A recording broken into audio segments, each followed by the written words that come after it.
28 қыркүйек қазақ әдебиеті үшін қастерлі күн, себебі бүгін әр заманда өзіндік ізін қалдырған қаламгер тұлғалардың туған күні. 1897 жылы Мұхтар Әуезов дүниеге келсе, 35 жылдан соң Шерхан Мұртаза, ал 1943 жылы дәл осы күні Оралхан Бөкей өмір есігін ашқан.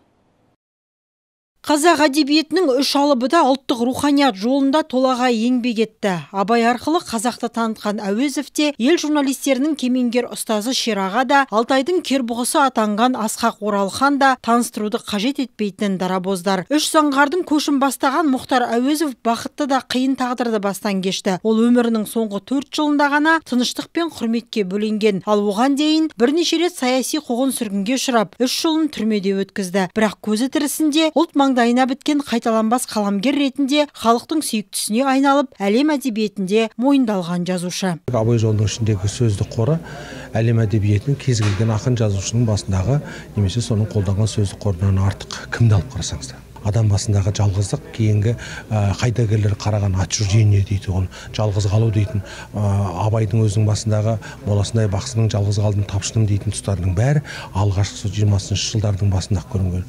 Осы қарымменен, осы екпіменен Мұхтар Әуезов бүкіл өне бойында 61 жылы қайтыс болғанға дейінгі уақытта қазақ әдебиетін соншалық жоғарғы биікке жеткізіп кетті.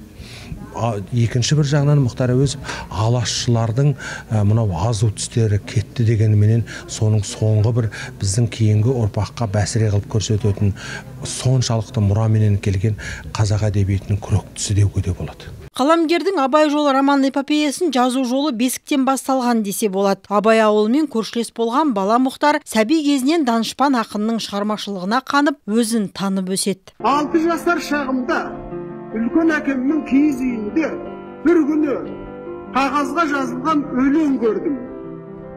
Үлкендер әндетіп, бала таулы өзіміз шырқатып жүрген ән сөзі қағаз жүзіне үнсіз, жым-жырт қонып жатыр дегенге таң болдым.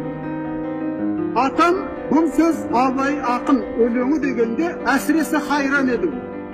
Ералы жайлауындағы бар ауылдарымыз өзі жоқта да сөзін көріп, тыңдап отырғаны Абайға қандай жақсы екен деп ойлап едім. Ұлт әдебиетінде Мұхтар Омарханұлының ізін басып, жазушылықпен қатар журналистиканы, публицистиканы қатар ұстанған қаламгер Шерхан Мұртаза. Биік мінберден шындықты айтып ширыққан депутаттығы да бір төбе, ал бір кем дүние тәрізді туындылары халықтың күнде аузында. Бір ғана алаш қайраткері Тұрар Рысқұловтың бейнесін біздің дәуірімізге дейін алып шығып, оның бір беткейлік, бір туар тұлғасын, ұлтқа еңбек сіңірген болмысын ұрпаққа жеткізуде де ерекше еңбек сіңірді.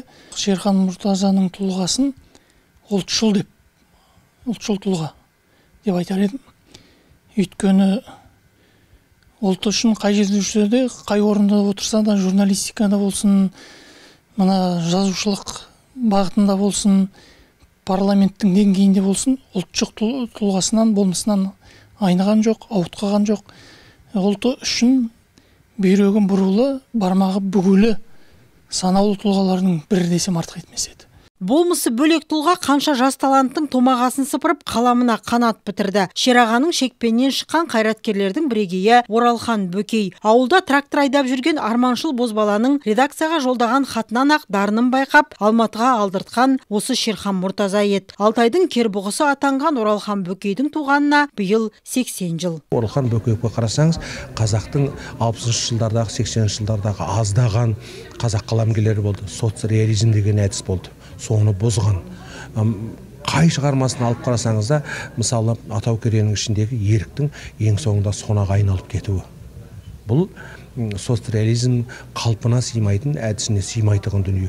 Өйткені адамның жәндікке айналып кетуі. Франц Кафканың жазғанына құртқа айналып кететін тұсы бар, бірақ ол басқа, қанша дегенмен ол еркінел. Сол сондай қиындықта отырып, соған қарамастан саптаяқтың сабынан қараса да осындай дүниелер жасайды. Отты ойлардың оғланы Оралхан өлген жоқ. Шераға да күн өткен сайын шығармасымен биіктей береді. Ал әдебиет дегенде аты бірінші аталатын Әуезовтің орны тіптен бөлек. Уақыт өткен сайын бұл алыптар тек аспандай бермек. Гүлсара Мәлікова, Айбек Ғазиз, Ертіс ақпарат.